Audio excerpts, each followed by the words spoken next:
Welcome to Curious with Josh Peck. Start the show. Here we are, back again. Thank you guys for returning to another episode of Curious, my pod. What a dream. I feel like I should do maybe a bit of a check-in. Is that what, maybe? I don't know. Is that selfish of me to want to imagine that you're interested in what goes on in my brain and how I'm feeling my day-to-day life? Well, so be it. Listen, you're here, right? You're not going to go through the work of finding another podcast to listen to, are you? You're probably driving. It's not safe to look down at your phone. Just let this play out. Take a chance. Maybe around minute 37, you'll be like, I'm glad I stayed. This is quite the listening experience. Anyway, I'm great. I got back from vacation last week. I know I told you I was on a big fancy vacation because I'm a big fancy person. And it's amazing how you come back from these vacations and you're like, I'm a new man in a new world. And I'm going to look at things through a whole new set of glasses because I've really reset the old clock. I've put into perspective what's important. And now, with this newfound information, I will go forth and just pollinate the world with joy. And then, 3 days in, all the neuroses comes back. And all the tropes and the pitfalls of your everyday existence just comes creeping in. And then you're like, oh, there I am. There's Josh. That's the guy I remember. Not carefree, jovial, fun, ballyhoo, Hawaii Josh. No, this Josh I know. Here he is. All right. Worried about everything. Terrified of the past. Upset about the future. Yeah. No. I mean, look, I dramatize my neuroses for the pod, because the reality is I'm quasi happy. I'm relatively content. And is that just the goal or what? I mean, I don't trust people that are overtly happy. I don't get it. I don't trust their Instagram pages when they have affirmations and they look great and they're at the beach with their six packs. That's not me. I want to see, joy to me is carrying around an extra 8 to 22 pounds of body fat, give or take. Someone who cheats on their diet a few times a week, but you know what? They go to work, they come home, good person, you know what I mean? They provide for their family, they get in the occasional road rage, and maybe they secretly smoke behind their family's back. And they go over to the side of the house, or they sneak out for a 5-minute coffee break at work, and they puff a couple Camel Lights, because it just helps turn the volume down a little bit of that loud cheer of the world. And they have that moment of contentment, that deep breath, and they just go, I'm okay in this moment. And then they go back to their family and they trudge and they show up. They suit up and they show up. Oh my God. I don't even know the tangent that just happened, but thank you for staying this long. Anyway, today's episode is a person who I just love, Paget Brewster. She played my mom on my show Grandfathered, and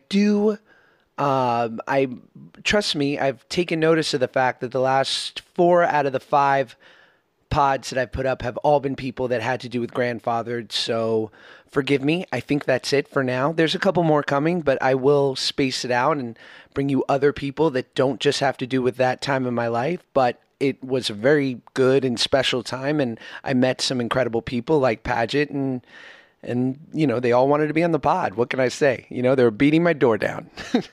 That's not true. Anyway, I love Paget. She is just the real deal, an incredible actress, a great person, and I feel lucky that I got to spend a season of a show working with her, and that I can call her a friend. And we actually recorded this a few days ago. I have a few pod episodes that are sort of in the bank that I wanted to slowly roll out so that I'd be prepared in case there was a week that went by when I couldn't get a guest. but I wanted to release this one immediately because Paget and I are sort of commenting on something pretty topical that went on really recently in the news. And I don't know if I'm going to make a regular thing of that, but it just happened to come out and I thought it was interesting. So please enjoy Paget.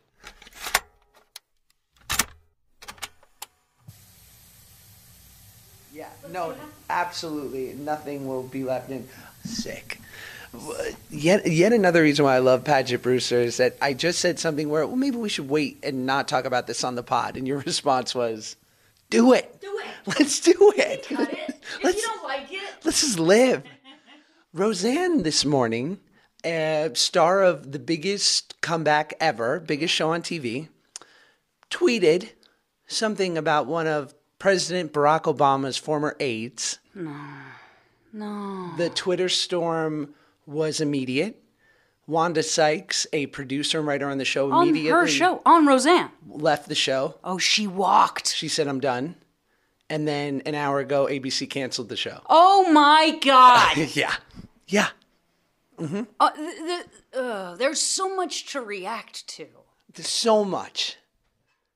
And because on the one hand, I watched, I think, how many episodes have aired? 6? I think I've watched 4. Right.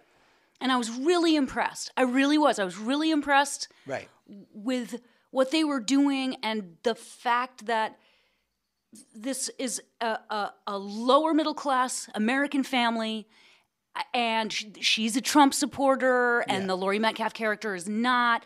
I thought that was really smart because that's who that Roseanne character would be, a Trump supporter. Right. I didn't know what Roseanne's personal politics were, but that's a terrible. I guess now we do. Now we know Roseanne's politics, and this. God, how. Oh. It's so, I agree with you in the sense of... All those people lost their jobs that they just got back, that they were so happy to do. I know. Because of insults. Why? What's the point? What? It's just too much right now. I don't do anything political on social media, but I'm barely on social media. But I don't think anyone should care what I think or who I vote for. I couldn't agree more. I have friends who go crazy, and they believe in it, and they're very active and very political, and their stance is if you're not saying or doing anything, you're not helping fix the problem. Yeah, you're part of the problem. But I think part of the problem right now is an over-politicized atmosphere. 100%. And I also think that the beauty and the brilliance of social media, that where it's given people who never had a voice, it's also its biggest problem. Oh, yeah. Yeah, is that too many people have a voice. I said this initially, and it's not in the same world, but the whole Kanye of it all a month ago, I was like, I don't care. Like, I love your music, Kanye, but I'm not looking for you to lead me spiritually, politically, or in any other sense than allowing me to dance at the club. Right. That's all I want from you, Kanye. Can't you give that to us, please? But there is no end of the politicization. It's probably a word. I don't know, maybe. Could be. Where can you say that about Woody Allen? Are you allowed now in society to say, I don't know what happened with your daughter, right? But I like your movies, right? Or Polanski, or like now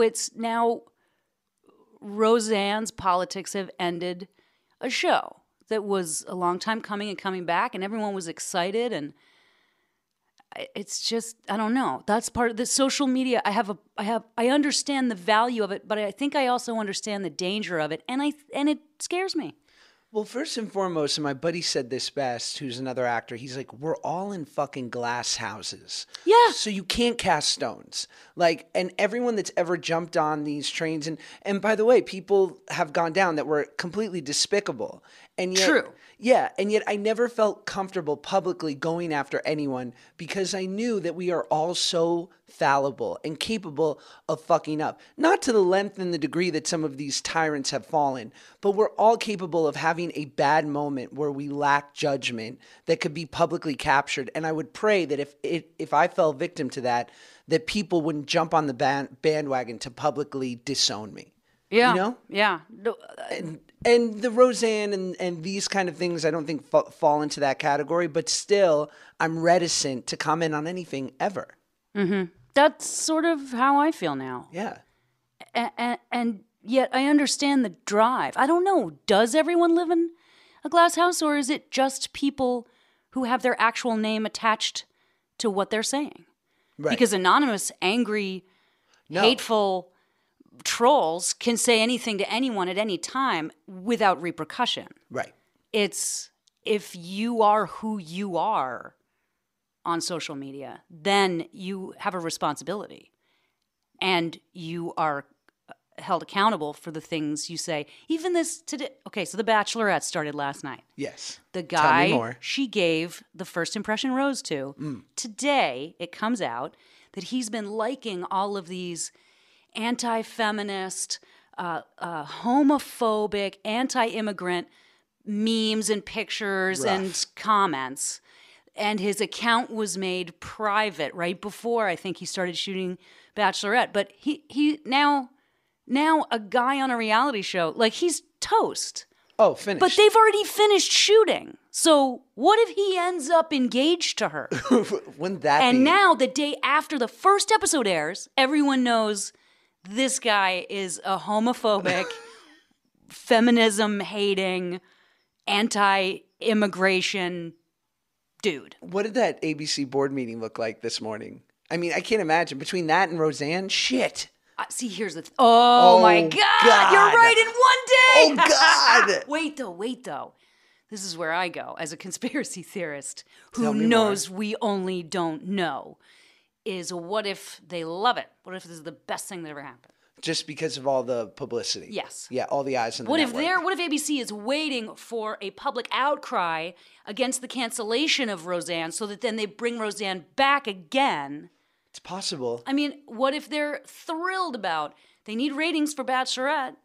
Sure. So does this help them? Now everyone's going to watch and see if she's going to fall in love with the guy who hates Hillary Clinton, who she supports. Who's a closet misogynist / homophobe.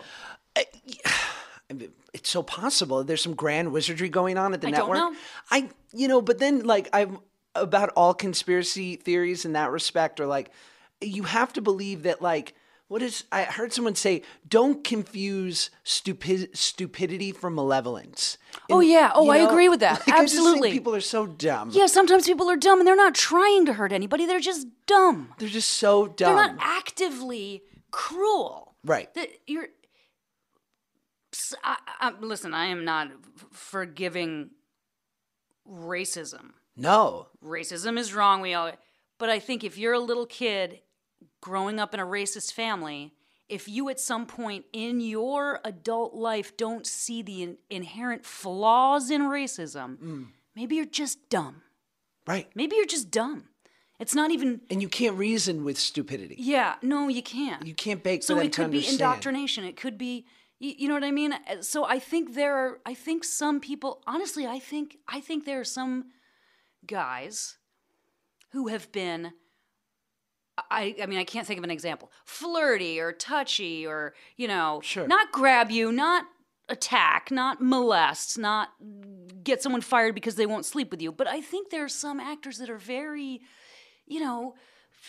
touchy, grabby, flirty, and they've never seen anything wrong with it, and they've never been punished for it. So I think this whole thing of all the different degrees of predator or thoughtlessness or ignorance or men just not being aware that they can behave in a way that's undermining to women. I think a lot of guys were really surprised. Like, wait, what?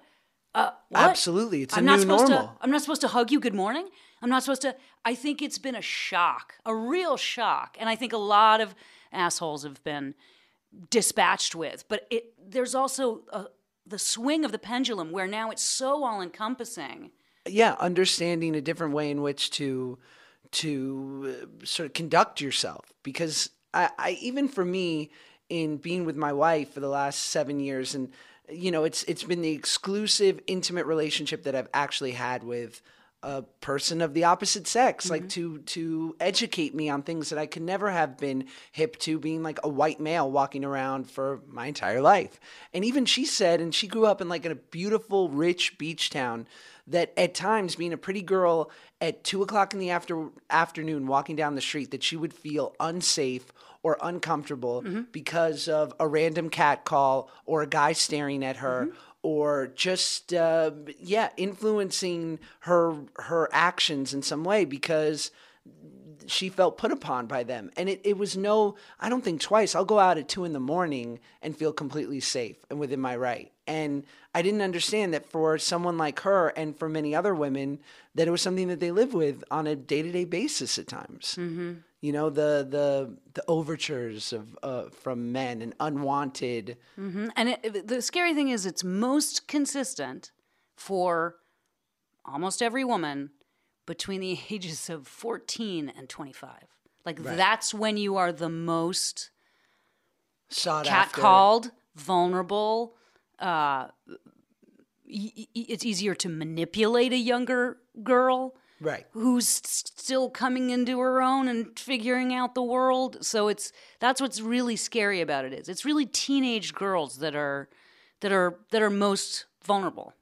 And imagine how impressionable we are in our teenage years and building our self-worth and our view of others and our sexuality and all these things, and knowing that for many women all these things are sort of coming together while these things are going on. So how does that influence them into their 20s and their 30s? Yeah. Well, again, social media to me looks like a nightmare for that age group. Right. Just cyberbullying, and this is what you're supposed to look like, and filters on your photos, and apps that can make you look skinnier, and duck face selfies, and it's terrifying. It just looks awful to me, and I'm so thankful I grew up at a time when we didn't even have pagers. We didn't have computers. I was born in 1969, so my youth was 1969 to 1987. I graduated high school. Just big hair. There was nothing big hair. Yeah. Bad jackets. VCRs. Oh, good barely. times. You were rich if you had a VCR. Oh. You were so rich if you had a VCR. Yeah, life was good. It was great, I gotta say. I know every single generation always says, "Oh well." Back in my day, it was harder, but it was better. And I know that, and I see that now, and I understand that. Because I remember people thinking, when I was listening to The Cure, my parents' friends were like, "Oh, that's devil music." You know what I mean? Goddamn Cure. Yeah, but that's what they said about Elvis. Like, I understand that every generation, but to me, again, social media is the most fascinating invention that there has been and will be for decades. I think more profound on human behavior and learning and relationships, as well as revenue streams. You can make a living. I have friends who do it. They advertise stuff on Instagram or Twitter, and they get paid for it. Yeah, direct marketing. That's incredible. Good for them. I totally support it. I don't necessarily want to look at all the products being pitched. It's because, but I'm sure I'm certain I've purchased something because someone talked about it on social media. I guarantee it's happened. Oh, the brilliance of direct marketing too, with like Instagram especially, because they know to the letter of like what pages you follow and what you comment on and just what you spend the most time. If you spend 11 seconds on this photo as opposed to 2 on this one. Oh my God. They have all that analytic They will data. I will receive like ads for certain things where like in a day I'll get 10 ads and all those things will be like, I need that. A stabilizer for your phone that you can run with it and shoot video. That's incredible. Or like, but you would use that. I want that. And they were so smart. They were like, we know what Josh likes. I got not like, they're going to see that I'm a nerd and that I'm kind of bored and that's it. Like that these things happen. Yeah. But, and I think it also instills in kids, especially this idea of FOMO, which is like fear of missing out. Yeah. And that they're constantly looking at their phone and they're seeing this curated life. Right, because all of our Instagram pages are us in a snap of our best moment at the best with the best lighting, and it's edited. It's edited. People are editing. I don't post that much, and I don't know how to use filters, and I'm too lazy to care. It's probably for the best. Doesn't matter. Yeah. It's not my age group. I don't care. Right. I don't have to care. but you're seeing an edited picture. No one is seeing someone's life the way it really is. I was just on vacation, and some of the people I was with, this one photo, especially, someone's waist looked like it was abnormally small. And it probably was. It was probably Photoshopped. And she totally immediately took credit for it. She's like, "Of course I did that." I'm like, "But you live life as you. Like, you can't live behind this photo. But like, we see you." She's speaking the language that is spoken. Right. If she didn't whittle her waist down, and she's part of that specific social media conversation, people would start trolling her and telling her how fat she was. And she might respond to it because she's speaking that language. Right. She's lost in it. Then that's the avenue she's chosen. I do suffer from being addicted to social media in some respects. I make money from it, so it's become a business for me. And it's actually, I make my living from it more so than acting. I admire that. And I have other actor friends. That's their main revenue. And I thank God for it. Yeah. Like, it's allowed me a lifestyle. It's allowed me to feel comfortable enough to be married and like to take that leap. Not that I didn't so deeply love my wife, but that I could provide and like make an income, And so for that, but I also know there has to be a balance to it, because I feel like if I get too far into it, I've somehow detached from the world.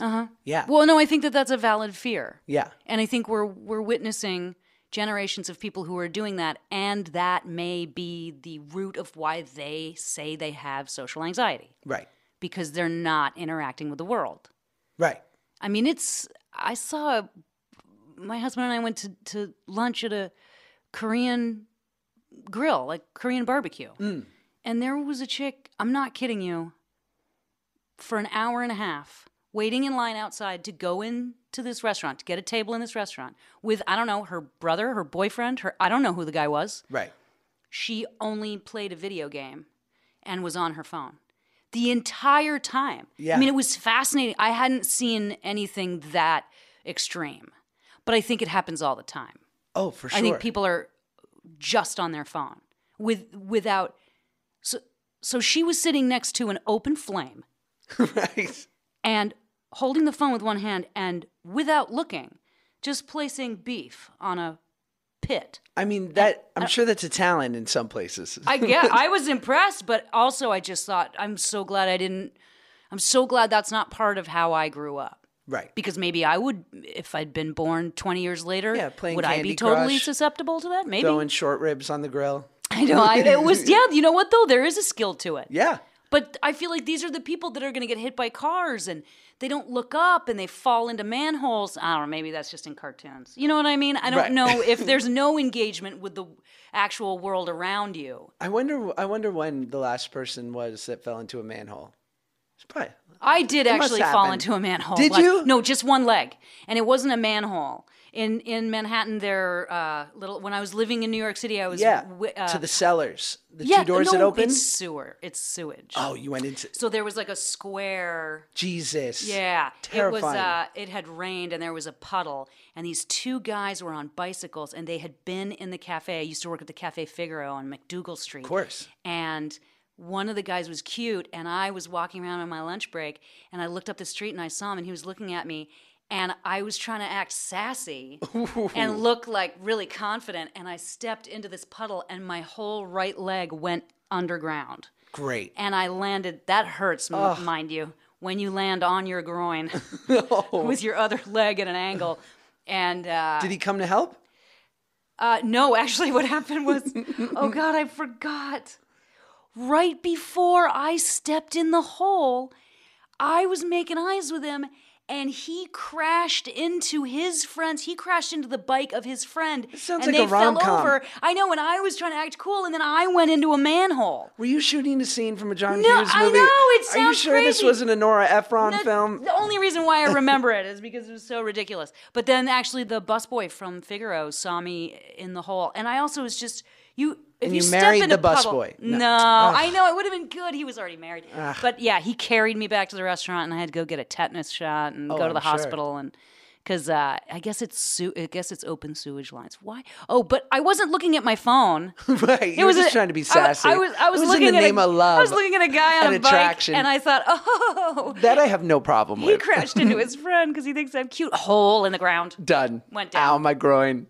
Oh, that hurt. That hurt a lot. Yeah, I don't. The last thing I'll say about it is that I just feel like. And I feel like I'll get into trouble because I'm afraid this whole conversation is going to get us into trouble. Well, let's just live right at this point. No, it just lives on my recorder. But like that's the atmosphere we're in now. Right, it's I'm afraid terrifying. I'm going to say the wrong thing. I'm afraid people are going to be pissed off that I'm talking about a Bachelorette contestant liking homophobic memes, that someone will be mad at me like I'm trying to deny him his freedom of speech. Like, but that's why you are so smart, and why I've at least listened to people, because I've gotten juiced up about something and said I'm going to make a stand, and a well articulated tweet, especially personal things where I felt like I needed to like defend the honor of my wife, yes, or defend, when I got brought into some weird controversy, and at every turn there has never been a time where someone said, yeah, that sounds like the right thing to say. They've always said, give it a day. Take a breath. Like, no one is taking a breath. Everyone immediately types, and they don't sleep on it, and they send it. And that's the danger of it. I just got to take a moment to talk about Spotify.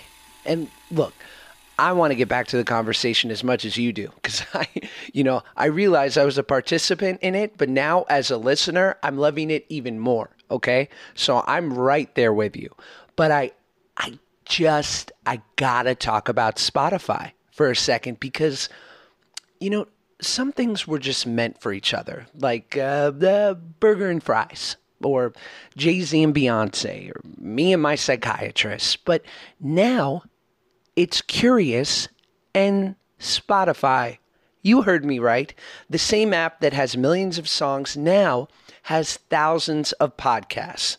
On Spotify, you can listen to all your favorite shows and discover new ones. What more could you want? To subscribe to ours, search for Curious, tap follow, and get every new episode delivered to you. Podcasts, they're on Spotify, and they're streaming right now, and now, and now. One thing you said before that I thought was interesting too is that like your husband will tell you if a tweet doesn't work. Mm-hmm. And I find like my wife is such a good barometer for what's appropriate. That's great. Do you find the same? And like, will your husband enlighten you to certain things that you can't see about? Yes. In what way?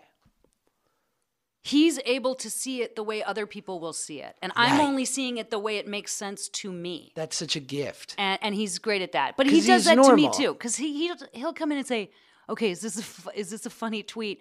And I understand why it's funny to me and him. Right. But I also understand how it's not funny yeah. in a typed out this is for sentence. An audience of two. Yeah. So we'll try and work through it. Yeah. I think I know where you're trying to go with it. So we do listen to each other about that. So you talked about it before. You were born in 1969, grew up in Massachusetts? Yeah, that's correct. What part? Concord, Massachusetts. And what kind of town is that? Concord? Well, it's famous in the United States because it was where the Battle of Concord and Lexington was. The shot heard around the world, the Minutemen, Paul Revere, the fight with the English about American independence. So in 1776. I've seen Hamilton. Oh, I have not. I know things. Okay, good. So it's a pretty historical old Massachusetts town. And it's, gosh, I don't know. I left when I was 14. But I guess it was about an hour outside of Boston, or 45 minutes by train outside of Boston. My mom and dad were teachers in a private boarding school. Wow.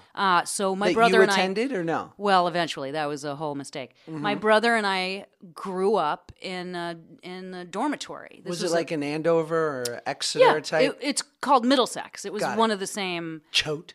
Choate, Groton. Choate's New York, I think, right? I think so. Yeah, and I think everybody used to call it Coke. Because that was the girls' boarding school, and I guess they did a lot of blow. That's what people said in the 80s. I don't know. Yeah, I feel like it was also like the one, if you got kicked out of Exeter and Andover. Yes, then you end up at Choate. Yeah. Right. Middlesex, where my parents taught, where I grew up, that was the school you went to after you'd gotten kicked out of a couple other schools as well. So it was very wealthy. A lot of international students. Right. I mean, kids from all over the world. So growing up in the dormitory, my dad was an English teacher and my mom was a ceramics teacher. My dad also coached crew and soccer. And my mom was not human resources. She taught sex ed. What is that? It's sex ed. Sex ed? Health. Health resources? I can't remember. It had some name. The one where they give you the condoms. I don't think they were allowed to hand out condoms, but she had a flip book of an animated flip book of Petey. Petey puts a condom on, and it's just like a condom rolls over a happy penis. Oh. And we had the plastic models of a What if it was fetus. a sad penis? I know a sad penis could. I don't like condoms. God, that would make more sense. That would make more sense. It's more of a reflection of reality. Anxiety penis. Why can't you peel the sponge? Yeah. The sponge. Do people still use the sponge? I don't think so. Are they out there? No, I just saw it in an old Seinfeld It's a Seinfeld episode. I know, episode. where Elaine had to go get all the boxes of the sponge. Right. I don't think the sponge exists anymore, does it? No, I think it's like a NuvaRing now, right? Nuva ring. Is that the thing they implant? Yeah, that's terrifying. No. Yeah. And then, what they implant an IUD. An IUD. I have an IUD. Right, but I always find that it's so close to IED. Oh, it's a little frightening. Which is a little terrifying. For years, I did. It was called Depo-Provera. I've heard of this. And it was a shot that you get in your butt every 4 months. But I was also using condoms at the same time. I was on the Depo-Provera because I didn't want to get my period.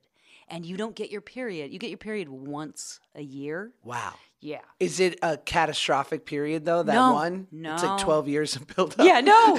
Terrifying. No, it's just 3 or 4 days. Great. So I didn't have my period for 11 years.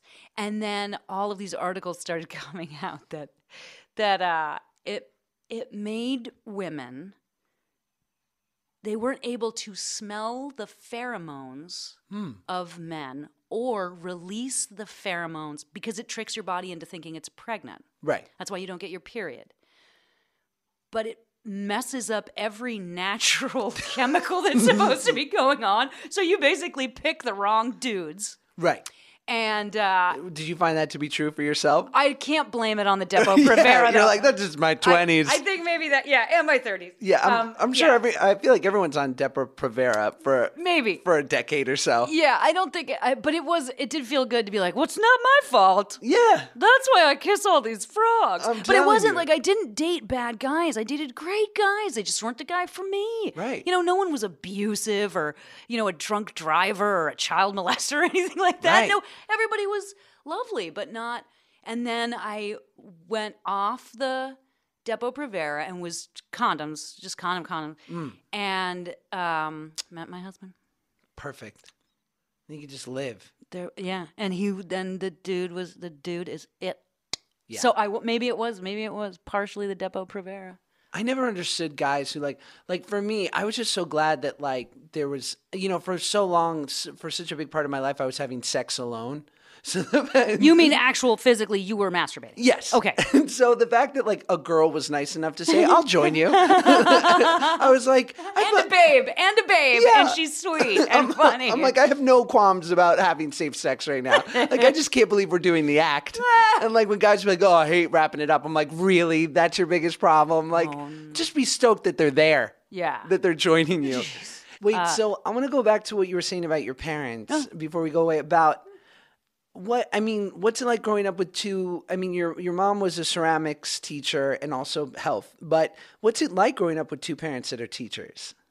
I mean, it was honestly idyllic. Really? Yeah. No, not only are my parents still married and still in love with each other and happy. I mean, it's ridiculous. Really? It's fantastic. They got married when my mom was 19 and my dad was 23. Wow. They just celebrated 50 years this past summer in Maine. So they were teachers. We didn't have money, but we were completely sheltered. We were safe. We were living in the campus of a private boarding school. Right. That some of the richest Hogwarts. kids it was like Hogwarts. It's preppy Hogwarts. We had a pond. We had an ice skating rink. We had a movie theater, a library. And so the kids of the faculty, we were safe all the time. We were never watched. In the morning, you had breakfast, you went out the door, got on your bikes, we rode all over the place, we went in the woods. There was no danger, not even in the 70s when these kids were, the high schoolers in the boarding school were so rich, and they were all on acid. And they did set a couple of our pets on fire. I remember they set my dog on fire. Jesus. That was rough. But for the most part, one kid set a ping pong ball on fire and threw it at me. These rich assholes. Well, I was just an annoying little, what's a 6-year-old doing hanging out around the teenagers? They didn't want us around. And you didn't go to school there at 6. I did end up going to school there because part of my parents' payment was if school. my grades were good enough, I could go to this private boarding school as a day student and live with them. And the teachers were great, and it was, an accredited private school that did look a little bit like Hogwarts. I mean, it really... Oh, I've seen them. It's Beautiful. incredible. I got in, but it was not the right fit for me. I think I felt really insecure about being a fac brat, we were called, a faculty kid, a day student, no money. I wasn't cool. I was very awkward, and so I was failing and committing petty theft with my friend Nan Hatch. What kind of theft? Are we talking like we stealing from the school store? No, we go into Cambridge and steal. From stores. That's so shitty because those were people just trying to make a living. Do you think, was there a part of it too where you're just like, because you see sort of a through line of like, not all, but of the artist type. Like we kind of like, I remember waking up around, and I was a pretty good student. And granted, I only went to high school till I was like in 10th grade. And then but then you were working. Yeah, I was tutored on set. But I remember around 7th or 8th grade, school stopped having any stakes for me because I knew that even if I finished and did well, I was never going to go to college. That I wanted to be an actor, and so school then meant nothing to me. And I feel like if the bubble is burst in that way for a kid early on, where they kind of wake up and say like, the stakes aren't there for me. It's not life or death whether or not this goes well. Then school and adults don't have power over them anymore. And so that's how it felt for me, where I just was like, I can learn this algebra, but I'm not quite sure I need it. That to me sounds so sad. I finished as soon as I could, and I stopped caring about grades because I just made a decision at 13 or 14 of like, no, I'm going to be an actor, and this doesn't facilitate that. Oh, wow. I did not. No. I finally graduated from my 3rd high school. Like, to me, education was... everything. It was exceptionally important. And it's your parents' vocation. Yeah. So there was never a question about education being worthwhile. It was socially I didn't fit in, and I didn't become comfortable I never was comfortable at that school, in that world, as soon as I was a student there. Right. It was just a bad fit for me. Not every kid can go to every school. It was not right for me. And they ended up not sending my brother there, even though he would have gotten in too, because they recognized, this is not the environment for our particular kids, who are both kind of artsy and unusual and not, that school was really, there's a big difference. There's a class difference on the East Coast. Right. And, there's so much old money. Yeah, but then also we were actually from an old family with no money. So Nice. We have a great name, but all the money disappeared. We've been in struggling the for Depression. centuries. Yeah, no, we lost our money a long time ago, but the name is great. I'm still in the social register. I mean, I have value in Boston. Of course. But no, it just was tough, and I wasn't a confident kid. And my brother and I both have dyslexia, and at that time people didn't know. They just thought, and so I struggled to do well, and I did really well in English and art and history and the things that I cared about. But education was really important to me, so I actually begged my parents to send me to the boarding school my mom graduated from. And that was an all-girls boarding school in upstate New York. And so they had me tested to see if it would be the right fit for me. And because they were devastated that I was so unhappy at the school where they taught, where I was able to go for free. And I was asked to leave. I failed out. Right. Yeah, so they had to out. go to my parents and say, we need your daughter to not come. And that's humiliating and sad. And did your parents leave it at the door being teachers? Because I imagine there would be like, you know, when they got home, were you like, I don't want you to be Mr. Brewster, I just want you to be Dad? Like, were they making you do flashcards at home or extra credit homework? Yeah, but that had always happened. So you didn't mind? It was just regular for you? No. Yeah. No. But also because I think my parents, they valued education so much, they sent my brother and I to private day schools all the way up to high school. So I went to all girls schools. Right. And part of the problem with going to the school where they were teachers is it was co-ed, and I hadn't experienced that. Which adds a whole other layer. It was a whole other thing, and I was a nerd. Like, I wasn't going to be a hit with the boys. And that's suddenly the only thing that's important to you. And suddenly women were competitive. Right. And I hadn't had any experience with that, because in a single-sex environment, and listen, single-sex schools barely exist anymore. My wife went for 12 years. I think it's great. She loved it. I loved it. And I went back to my mother. My mother, the school she graduated from was called Dobbs Ferry, or the Master School in Dobbs Ferry, New York. And I went there for the last 2 years of high school and graduated from there. And I loved it. I loved it. I loved it. And came into my own and was making my own clothes and dyeing my hair black and spray painting a red streak in it.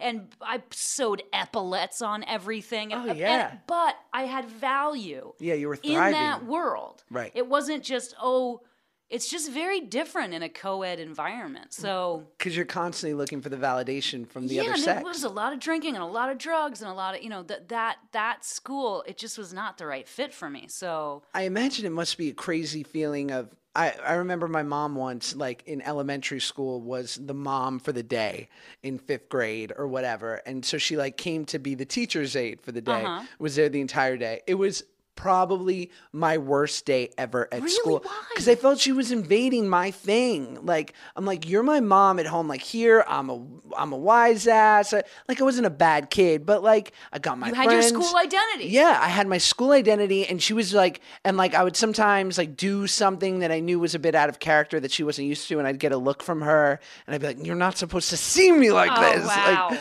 I have my friends and my life here, and my, and I'm trading my lunch for really fattening, calorie-filled foods, and you don't need to see all this. Oh, wow. The private life, your secret life. So I imagine seeing your parent at school every day in some respect was... I didn't go to any of the classes that they taught, so it was never a conflict. Right. Wasn't your mother a teacher? No. I thought she was. No, she's just bossy. I like her. Yeah. I like her. So when do you make the leap? Like, when do you start showing sort of proclivity for the arts and for acting? Like, what was your first sort of foray into that? Well, I always did school plays. I always was in a glee club or a girls' choir or singing. And your mom's creative. I mean, my mom and dad are both. Yeah, my artistic. mom and dad are both very, very artistic. But once I graduated high school, I moved to New York City. I got into Parsons School of Design. Yeah. An art college. Not shabby by any means. Not shabby. Yeah. And my mom and dad could afford, I think with the help of my grandparents, to pay my tuition. I didn't get a scholarship. Pay my tuition at Parsons, but I was working. Right. To buy all of my art supplies, and I lived in a welfare hotel on 23rd and Lex. Because it was on 20th on the east side, right? Yeah, it was like, was it 5th Avenue and 18th Street or 21st Street? I mean, it's a couple blocks.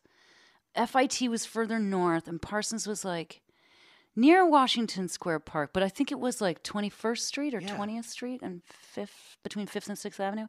But I was only there for 1 year. I was there for my foundation year, and I was hostessing at Figaro. That's when I fell into the hole in the ground. Right. My first year at Parsons.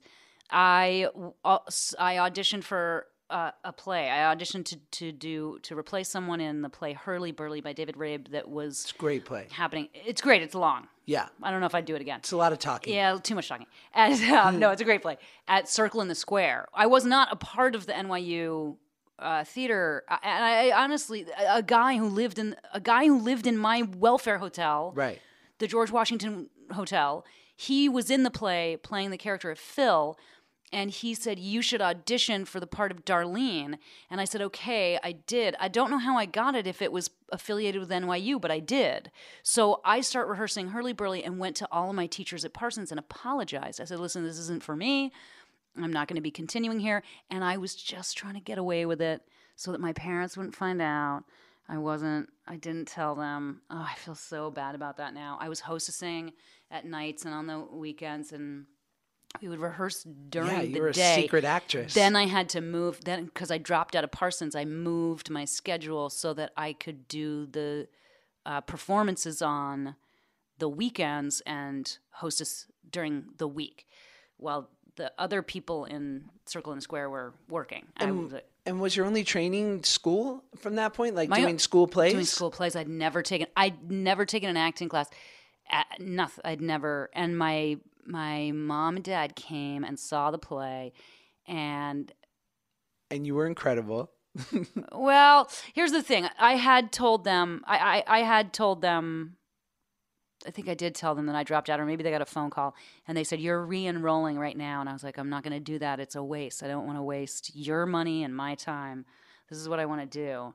And they said, okay, we're cutting you off. And I was like, all right, I'm going to take care of myself. And I had a job, and, it was a welfare hotel. It wasn't that expensive. So I was you had means. Paying my bills, and I had dropped out of college. And they came and saw the play.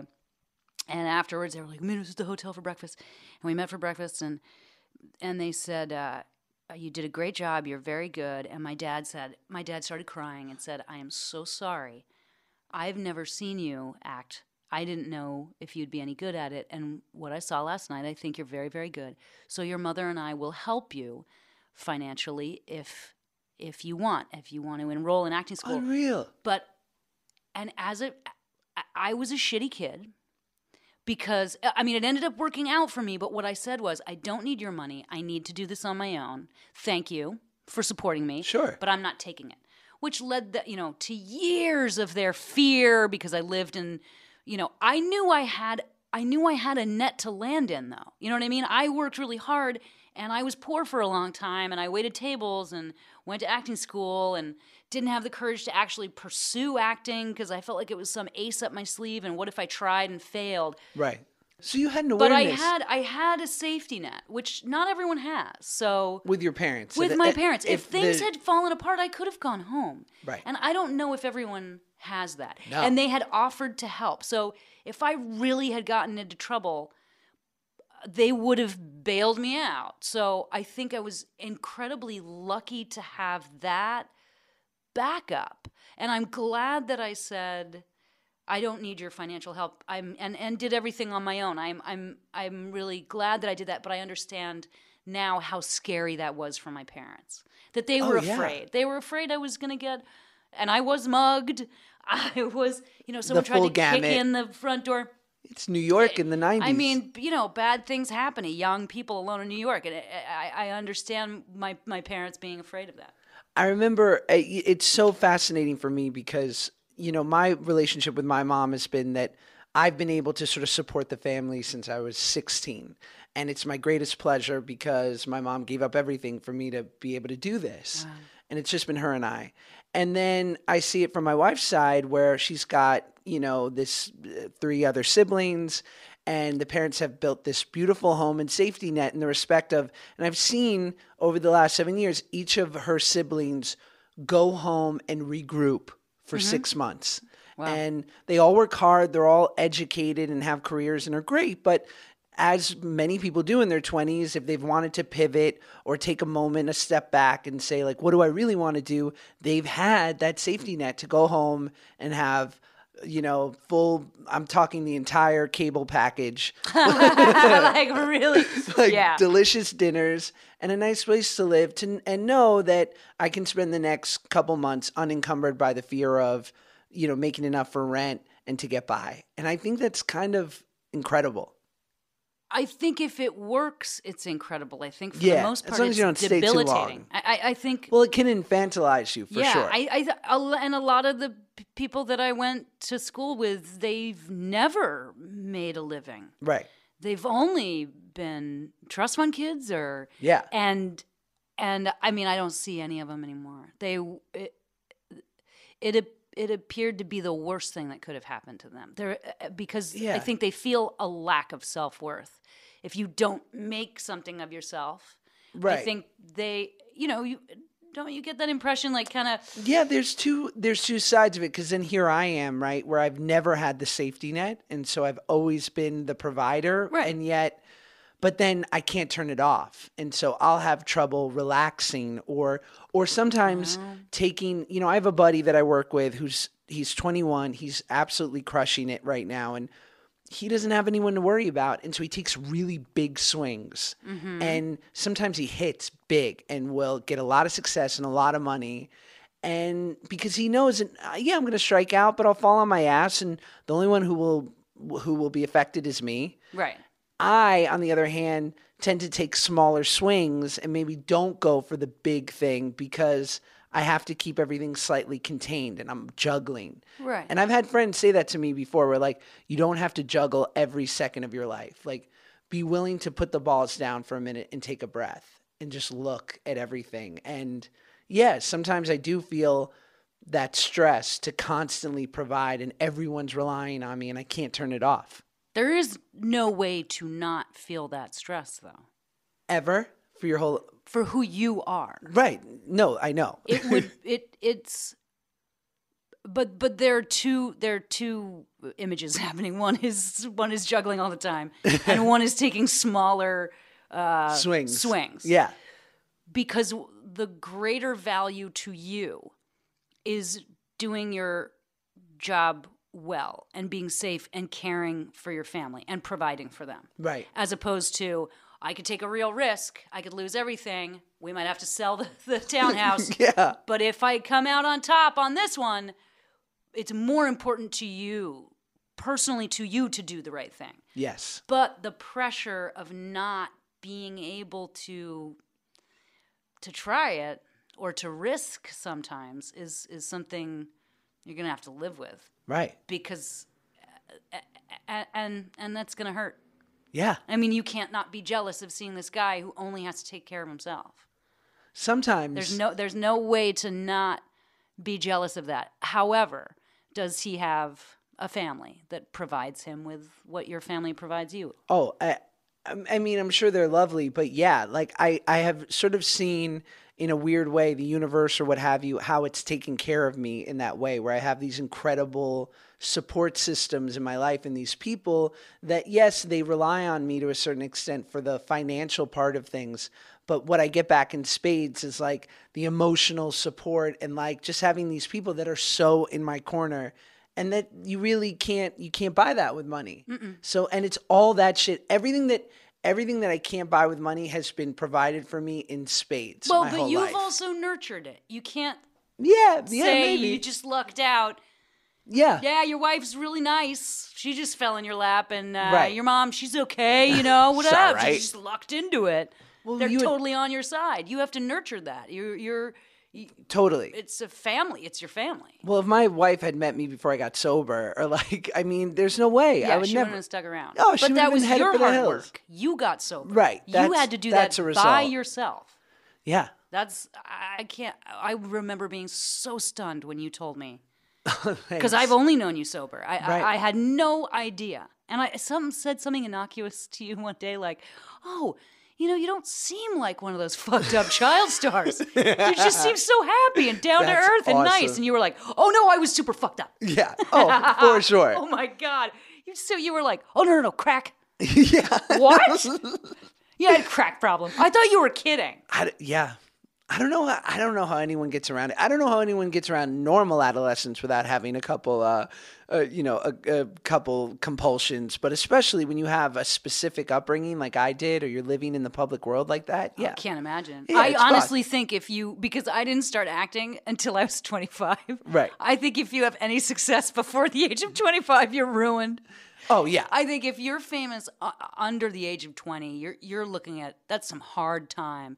Something rough is coming because your brain isn't developed enough to understand consequences, right, and what you're responsible for and how people relate to you, or when they want something from you and it's not your friendship. Like your brain doesn't know how to compute any of that when you're 14 or 17, or you just don't. So well, you weren't forced to, like, when people always will ask me, like, well, why did you have an affinity for comedy, or why, what made you funny? And I said, well, I was fat.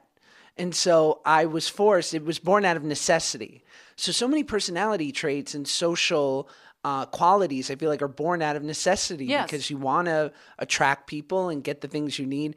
But if at 10 years old, you've been given everything you need times 10, you never develop those skills, those traits. Well, your value is just whatever you looked like at that age. Right. I mean, I don't know. I mean, do you think Justin Bieber is a particularly happy, healthy guy? I don't know. Lindsay Lohan? Like, I just think the curse of the child star is it's an impossible situation. It's almost impossible. What kind of attention do your parents have to be paying to make sure you don't feel responsible for the entire family's finances? Right. You don't become a terror. You don't question your worth because you're given things, or here's some free clothes, or here, like, it's such a bizarro world. It's the opposite of a normal childhood. But then do you think I think there's also, like, now I see too, when I look at actors that I really respect nowadays, and I'll see like Oscar Isaacs, for example, or like the Adam Drivers, who are very like in fashion actors. They're on trend right now, besides being completely and utterly stupid talented. And I'm like, these guys went to Juilliard. Like, they really fucking trained and they learned. And I have so much respect for that. So when anyone asks me, like, if you had a kid who wanted to be an actor, would you let them go into showbiz? And I say, I would do everything I could to have them wait and really go through the training and be equipped with all the skills. So when they finally did, they were ready to go. But I think it would have been a disservice to hold Justin Bieber back. Like, that kid was I get it. Yeah. like, so then it becomes like, or even me at like 13, and I'm nowhere close to a Bieber, but like, for me, I got so much self-worth and identity from working at that age. Like, if I had a parent who had said, you're going to sit in a high school that you hate, and you're going to take the classes and do the deal and be a kid, and at 18, figure it out, I don't know what would have happened. Oh, I don't want you to think I'm judging your mom or your child. No, you're not. At all. What do you think of that? Because I think sometimes there's like something bigger than a parent can even control. Oh yeah. Like, but you decided you wanted to. Right. You were like, well, high school. Totally. No. I'm going to finish 100%. as much as I can, and but this is it for me. I know I'm going to act. And you were. I mean, you did. So yeah. It's just a very different. It's the opposite of how I grew up, and I started so late. But how did you? I'm fascinated. I mean, you went from school plays, which were all good. Everyone's in school plays. Yeah, it's right. not. So, and then you immediately transitioned to like this play that's not a light play, and it's not. It's a very legitimate theater company, and so. How did you know you were good, or was it like beginner's luck? Did you have a natural affinity? Like, I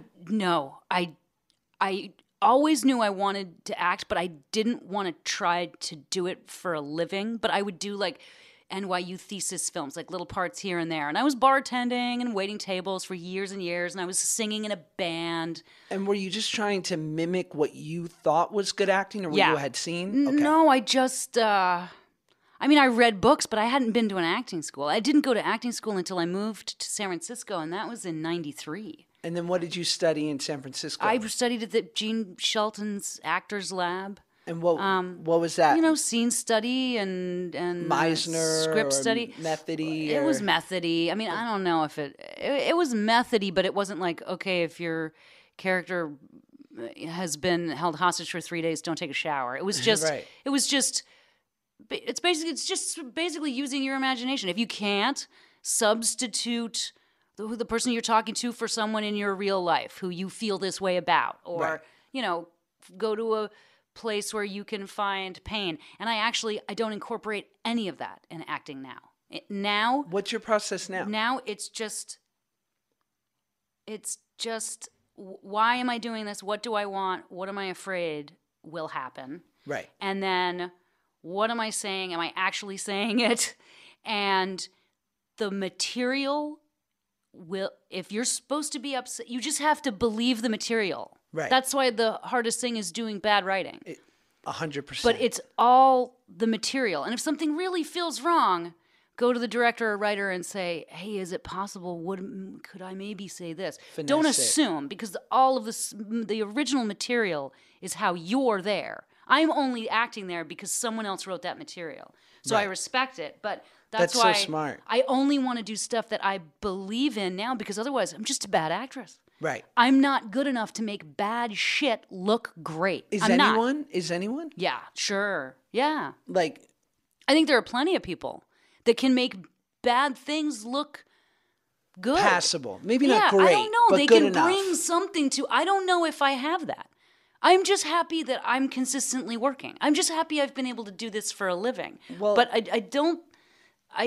I'm not a Juilliard graduate. I don't think I have a gift. I think you I really work do. hard. No, I You think really- I work hard. You work hard, and you really. It's funny. I had Danny Chun on the pod, who was the executive producer of our show. Our boss. And we talked about how, like, John and I would sort of have an affinity for, and sometimes it was a good quality, and sometimes it was born out of, like, laziness, of putting things in our own words to make it more comfortable for ourselves when it came to dialogue. And we were saying how you are such a craftsman that you would say things to the letter the way they were written, and you would make it work no matter what. Oh, really? Because Yes. I try really hard to do that. So if you saw that, then I really appreciate I you saw telling it, and me. your boss saw it. Oh, 'Cause that's really nice. Thank he you. seconded that to the hilt, and it, you know, and it you just assume to the outsider, like, just say the words because you're the actor, and yeah, of course, that's your job. But then you become an actor and you see how hard it is, especially if something's not necessarily written in a way you would say it, Yeah. or there's just different phrasing, where it can be a simple, 10-word line can be so hard to say, and you always found a way in. Oh, thanks. But that is great. That, you're right. that's to your point. really nice of you That's to say. hard work. I appreciate it. I don't imagine that was just a coincidence. I imagine that's you at home doing the work before of, like, how do I find my way into this?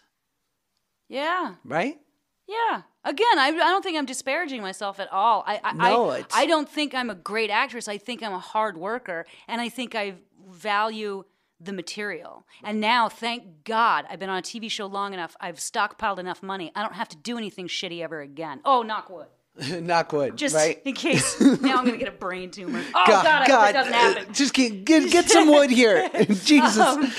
You know what I mean? Because, again, it's the material. Right. That it's either good or it's not good, or it's good and it's not for you. Yeah. Like I've read things where I've read things that are great where I'll say I'm not going to cry for 3 months straight. Right. I'm not as good at that as other people are. Someone's going to hit this out of the park. It's not my forte. I don't want to do it.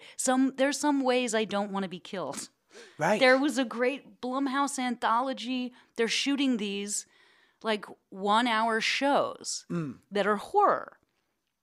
And I don't want to die the way the character in that thing dies. I can't explain it. There's other ways to die. And then my body gets dragged around. I don't know. I don't know. When I was 26, I would have been like, anything. I'll do anything. Fine. And I'm glad I did. It Chop was great. me up. Put me in a garbage bag. One of my first jobs, I was beaten to death with a bowling pin by a cross-dressing clown. And my eyes had to be open while my head was being slammed with a bowling pin, and my eye was full of that fake blood. Now, the old fake blood used to be spearmint flavored. Right. So when I started to wash the fake blood off my face after I had successfully died on film for this short film, A short, no less. Yeah, it was like someone poured mouthwash in my eyeballs. But I was just happy to work. Awful. And the older you get, you're like, I'm not really good at that. Or I don't want to do that. And or that's okay. This is terrifying, so I really want to do it. It's just all whatever challenge. I don't have like a vision board. I don't think I should be Julia Roberts. I just don't try to visualize anything. I just want to be open to any opportunity that comes. What makes sense? Yeah, and what do I want to do? Yeah, what's the right next thing? I would do a super shitty movie if it shot in. I've never been Hawaii? to Romania. Yeah. No. I'd like to go to. Apparently, it's very difficult to shoot in Hawaii. I've heard that from people who work on Hawaii Five-0. It's tough. I have a friend who was on Lost, and he said after It's rough. 6 seasons, he was like, "Get me the fuck out of here." Oh, my God. I shot a movie in Romania, and that was rough. But Was it? very gratifying. I've It was never been, really and rough. I want to go. I shot a cold weather western there that was negative 50 degrees on the top of the Carpathian Mountains. Oh my God, that's where Dracula's from. And literally, we had to take a special convoy up this mountain that was 3 hours of just twists and turns. We're there with just the crew, staying at some scary ski lodge by ourselves.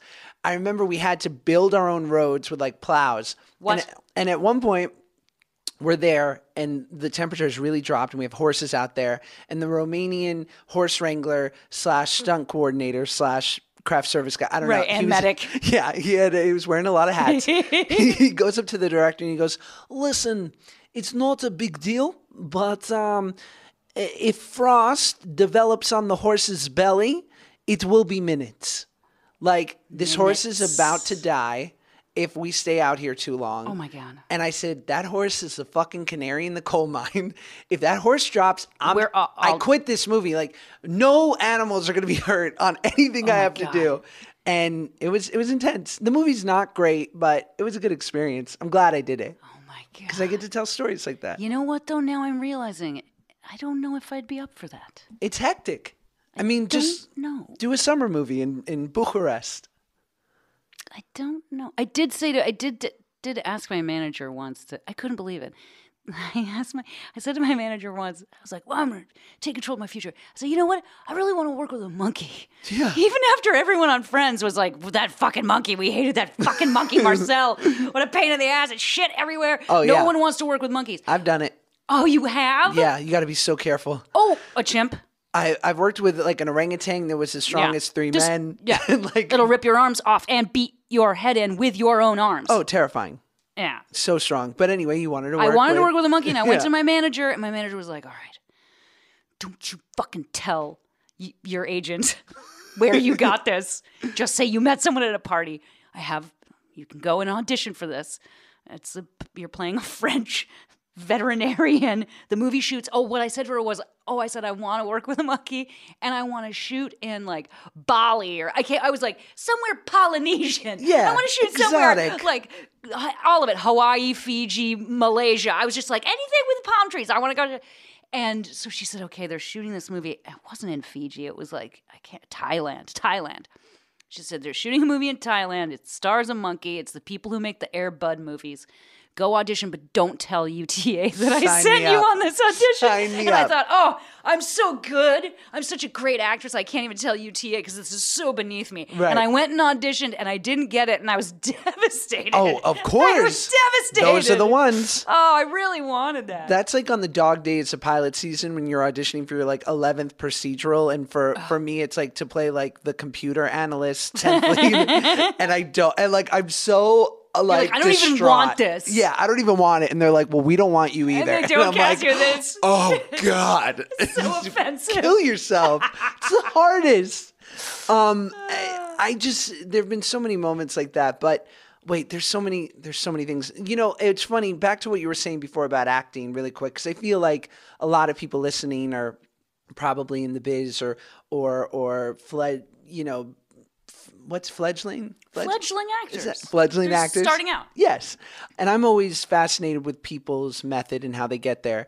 I went to an acting class that was taught by Vincent D'Onofrio a few months ago. And he said something very much to mirror what you were saying, in the sense of, he was like, good writing is great because they've hidden what the scene is about in nuance and in dialogue and in some subtle action that you have to read 3 times to actually pick up on this small thing. He's like, the clues are there and you are the detective.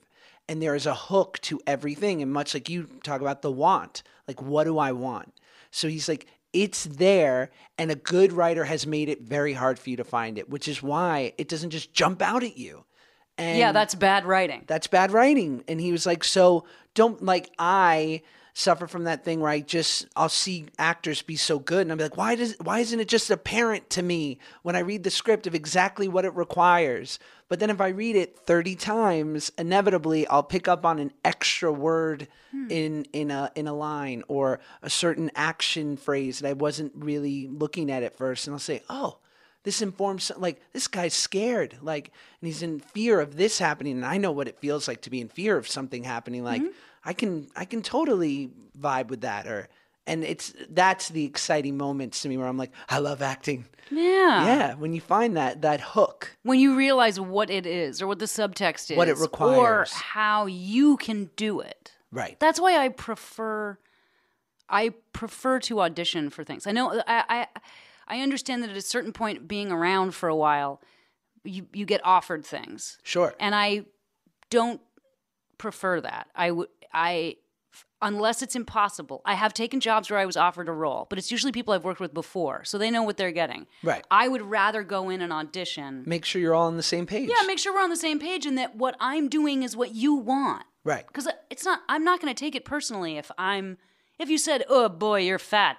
Or, you know what I mean? Like, if someone I was would like, take that oh, you're a personal. lot older than we thought you were. Like, get out. It's not personal. It's they need the person to do what they need. And a lot of times writers, producers, directors don't even know what it is that they want. Right. Because they've written the part for Naomi Watts, but they're not going to get her. So then the question is, how do we fill this? Because it's all, it's a whole big puzzle. Yeah. And I'd rather they know what I think is specifically comedy. I'm going to do it the way I think it's funny. And if you like that, hire me. If you don't hire me. 100%. Because I don't want to do something I don't believe in. I understand actors being fired. It's the reason why I will audition. I will only audition because I've seen actors get fired from table reads. Oof. And I don't want that to happen to me. I don't ever want to go through that. I know it happens, and I know that we would survive if God But it forbid would that happened to hurt us. a lot. That shit must Or being hurt. cut out of a film or a TV show. I've had that. That's got to hurt.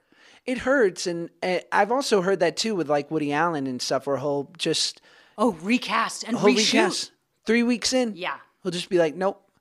I heard, and this might be a story that I heard that's completely false. So I'm giving that. It's hearsay. Technically hearsay. This is Okay, hearsay. great. I heard something to the effect of on There Will Be Blood with Daniel Day-Lewis that Daniel had made a choice in his prep for the character. I don't know what it was. That just in practice was not coming across. It just wasn't the correct thing on camera. And so there P.T. Anderson is with the greatest actor on earth watching the dailies going like, there's something he's doing that's not working.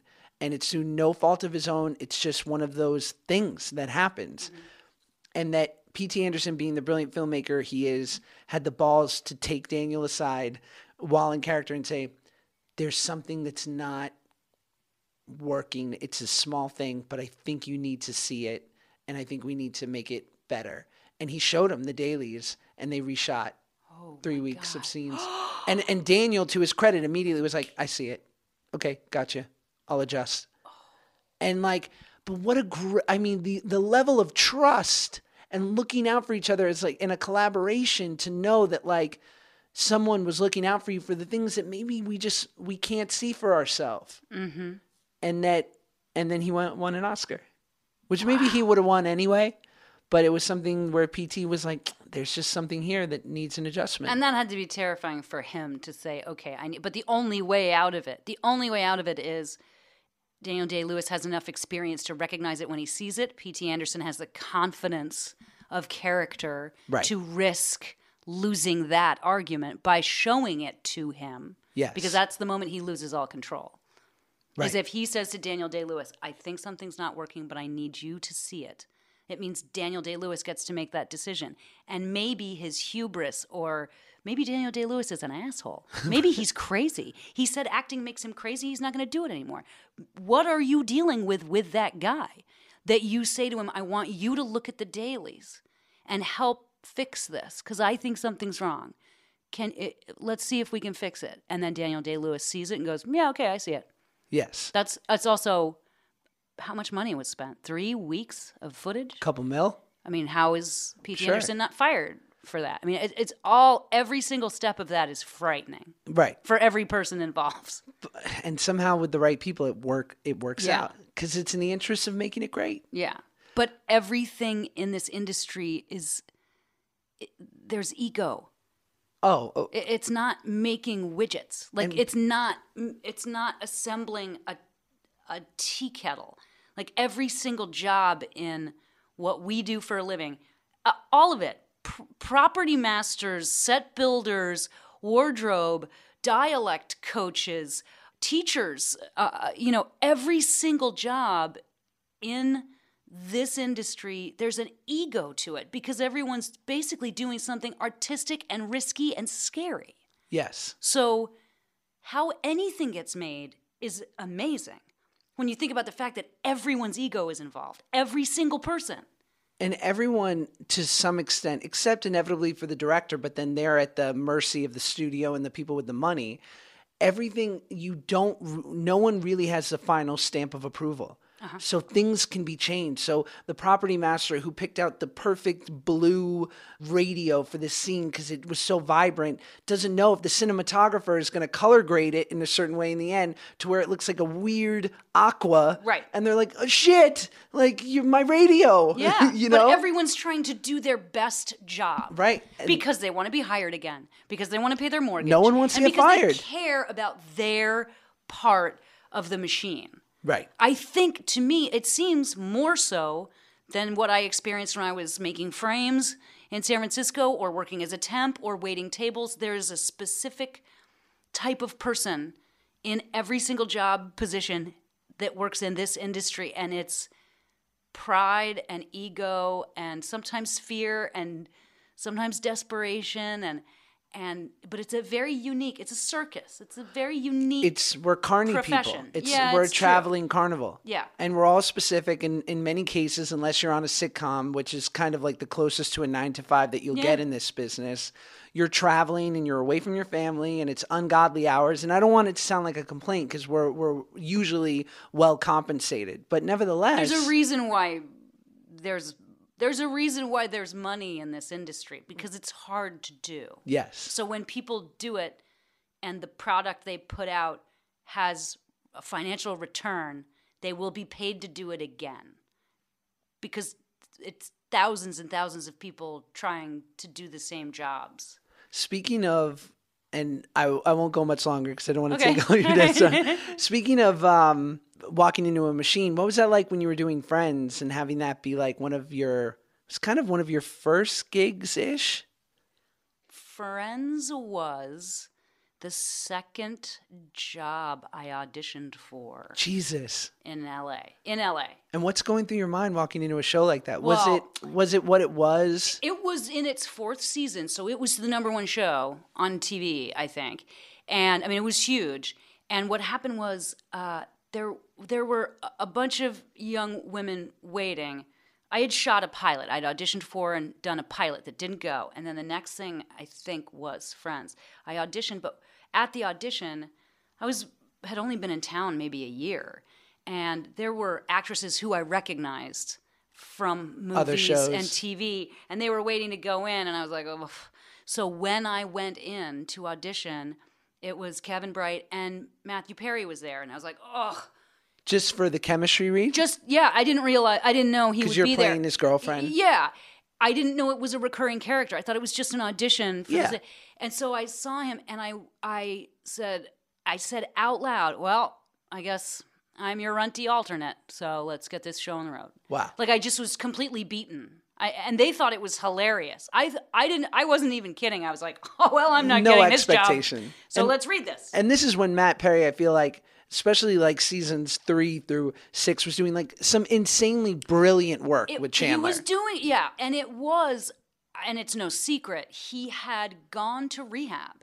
Matthew had gone to rehab for a reliance upon Vicodin after a back injury. It happened. So he'd gotten out of rehab and he wanted to do more physical comedy. And this is when it started. I think this was season 3 or 4. Now I do not remember. I think it was season 4, but he wanted to show that he was healthy and he was back and he was embarrassed that he had gone into rehab. And so he asked the writers to please write something, write big physical stuff for him. And he really wanted like a storyline that would continue so that he could show his stuff. And he was great. So that's how that character became recurring. And were you terrified of fucking up? Like, what's it Totally. like? Table read and then the first you know run what, though? through? They were all so nice. I mean, which was also terrifying in its own way because I thought I had auditioned, I had gotten the job, I enjoyed Matthew, and I met them all, and they were all really nice. It was a really bizarre.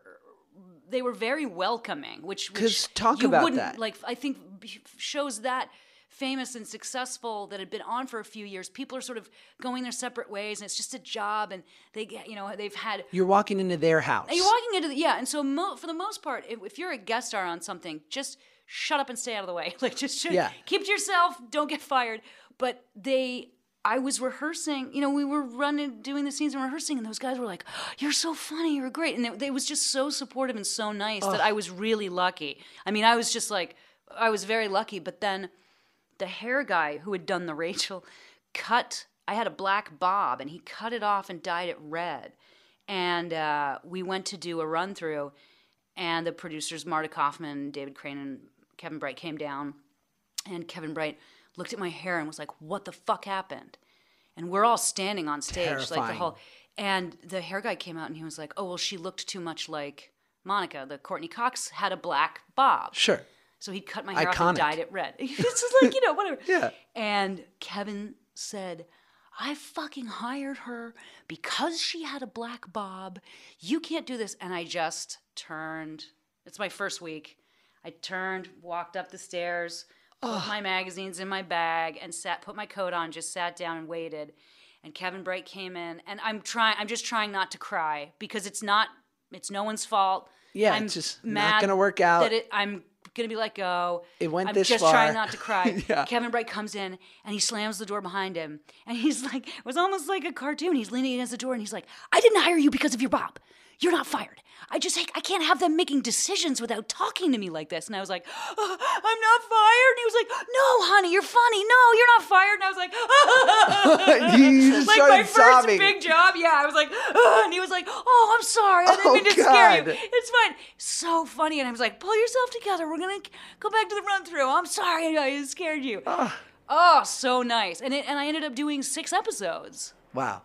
And over the years, like, this has blown my mind. Now, especially now, having done Criminal Minds all together now for 8 years, I've been on. I was on for 6 and then gone for 4. Over 150 episodes. 180. Yeah, I don't even know. You are there. Oh, I guess a sitcom's different from a procedural. A procedural is like, you'll be there for 15, 16 hours a day. You're tired. You meet 20 new people a week. Right. You know what I mean? It's a grind, more of a grind than a sitcom. It's long. But years later, if I would see Jennifer Aniston at something or at Home Goods. Someone said something to Lisa Kudrow, like, oh, I know, and she'd go, oh, I know her. Like seeing Matthew Perry he's friends with Hank Azaria, who I did a show with, like just, and fucking LeBlanc, like just seeing these people, and years later, they remember that I was on that show is just staggering to me. And that people were love nice. it. And and they loved that experience. And that was a really unique show. I think for a show to go on that long and people to still enjoy it and enjoy each other, I think is unusual. I really do. When my wife has it on in the background of the house every other week. Just a couple episodes, just needs her fill because she knows it. She loves it. Mm-hmm.